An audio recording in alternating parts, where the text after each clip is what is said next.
জীবনে যদি হঠাৎ কোনো কঠিন পরিস্থিতি চলে আসে এবং সেই পরিস্থিতিতে দাঁড়িয়ে যদি মনে হয় আমি এটা পারবো না, তাহলে তুমি ভেবে নিও তুমি মানুষ না, তুমি গাধা। মানুষ পারে না এমন কোনো জিনিস নেই, আর তোমার ডিকশনারিতে পারবো না বলে কোনো শব্দ নেই। হ্যাঁ, তুমি সেই ব্যক্তি যে কখনো হার স্বীকার করতে আসেনি।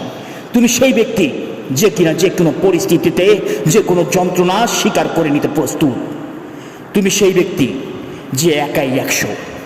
তোমার এই একাই 100 হবার জন্য তোমার একটা জিনিস প্রয়োজন, আর তা হলো তোমার জেদ।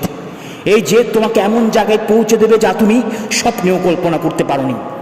তোমাকে এই কঠিন পরিস্থিতির মধ্যে ফেলা হচ্ছে তোমাকে শক্তিশালী বানানোর জন্য, তোমাকে মজবুত বানানোর জন্য, তোমাকে সাহসী বানানোর জন্য। তাই যতবার পড়বে ততবার উঠে দাঁড়াও, যতবার হারবে ততবার ঘুরে দাঁড়াও। তুমি একাই যথেষ্ট অসম্ভবকে সম্ভব করে তোলার জন্য।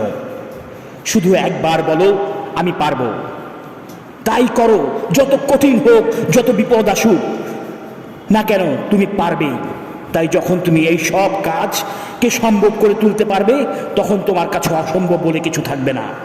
তখন তোমার মনে হবে আমি এটা পারবো, এটা পারতেই হবে, এটা আমি পারবই, আমি সব পারবো। তুমি সব পারবে, সব। শুধু তোমার জেদ আর আত্মবিশ্বাসটাকে ঠিক রাখো, নিজের লক্ষ্যকে স্থির করো। এই পৃথিবী তোমাকে একরকম বানাতে চাইছে, আর তুমি হতে চাইছো অন্যরকম।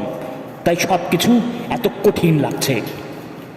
আজ তুমি যে জিনিসের আশায় বসে আছো, সে জিনিস তুমি পাবে।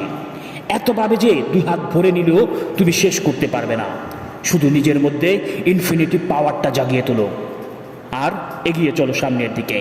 হ্যাঁ, এটাই সেই সময় জবাব দেবার। হ্যাঁ, এটাই সেই সময় পাল্টা আঘাত করার। এতদিন যারা তোমাকে তুচ্ছ তাচ্ছিল্য করে ভেবেছে, যারা তোমাকে নিয়ে ঠাট্টা করেছে, আজ তাদেরকে ভুল প্রমাণিত করে পাল্টা যাওয়ার সময় এসেছে। সমস্ত পৃথিবী যদি এসে বলে এ কাজ তুই পারবি না, তবুও আমি বলবো আমি পারবো। সবাই যদি বলে এ কাজ করলে তোর মৃত্যু পর্যন্ত হতে পারে, তবুও আমি বলবো আমি পারবো।